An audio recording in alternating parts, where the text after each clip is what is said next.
Bharatiya Janata party Vadodara શહેર અધ્યક્ષ doctor વિજય શાહે અકોટા ખાતે આવેલ કેળવણી વિદ્યાલયમાં મતદાન મથક પર મતદાન કર્યું હતું। સાથે જ ડોક્ટર હેમાંગ જોશીએ લાઇનમાં ઉભા રહીને મત આપ્યો હતો। ગુજરાતમાં ત્રીજા તબક્કાનું મતદાન થયું। 18મી લોકસભાની રચના થવા જઈ રહી છે ત્યારે વહેલી સવારથી જ મતદાન મથકો પર મતદારો આવી પહોંચ્યા હતા।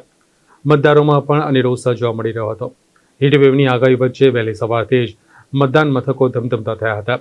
જ્યાં વડોદરા શહેર ભારતીય જનતા પાર્ટી અધ્યક્ષ ડોક્ટર વિજય શાહે મતદાન કરી વધુમાં વધુ મતદાન થાય તેવો અનુરોધ કર્યો હતો।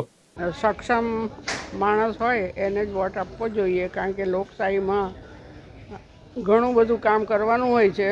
પૈસા ખાવ લોકોને વોટ આપશો નહીં। જે સારા સમજુ અને કામ કરતા હોય આપણું એમને જ વોટ આપજો। વોટ આપવો બહુ જ જરૂરી છે, નહીં તો એક વોટ માટે પણ લોકો હારી જાય છે, એ બહુ દુઃખ થાય છે। પછી 2024નું લોકસભાનું ઇલેક્શન એ એક જુદા જ પ્રકારનું ઇલેક્શન છે। ત્રીજી વખત માનનીય મોદી સાહેબ એ ભારતના પ્રધાન સેવક બનવા જઈ રહ્યા છે। ફ્રેજાઇલ 5માંથી દેશની ઇકોનોમી હવે ફર્સ્ટ 5માં એટલે કે ટોપ 5માં આવેલી છે અને એમાંથી એને થર્ડ ઇકોનોમી તરફ લઈ જવા માટેના પ્રયત્નના ભાગરૂપે મોટી સંખ્યામાં યુવા મતદારો, ખાસ કરીને જે લોકો પહેલી વખત મતદાન કરી રહ્યા છે એવા ફર્સ્ટ ટાઈમ વોટર પણ મોટી સંખ્યામાં જ્યારે મતદાન કરી રહ્યા છે ત્યારે વડોદરામાં સૌથી ગુજરાતનો યુવાન ઉમેદવાર ભારતીય જનતા પાર્ટીએ ડૉક્ટર હેમાંગભાઈ જોશી એ રીતે એમને વડોદરાના લોકસભાના ઉમેદવાર બનાવ્યા છે। સાથે સાથે વડોદરા લોકસભા બેઠકના ઉમેદવાર ડોક્ટર હેમાંગ જોશીએ વિમાલીની પ્રાથમિક શાળામાં મતદાન કર્યું હતું।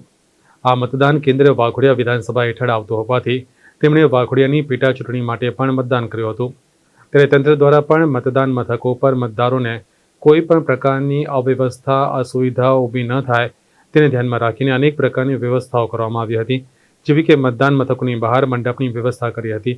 મેડિકલ સુવિધા સહિતની તંત્ર દ્વારા અનેક સુવિધાઓ ઉપલબ્ધ કરવામાં આવી હતી। ભારત માતા કી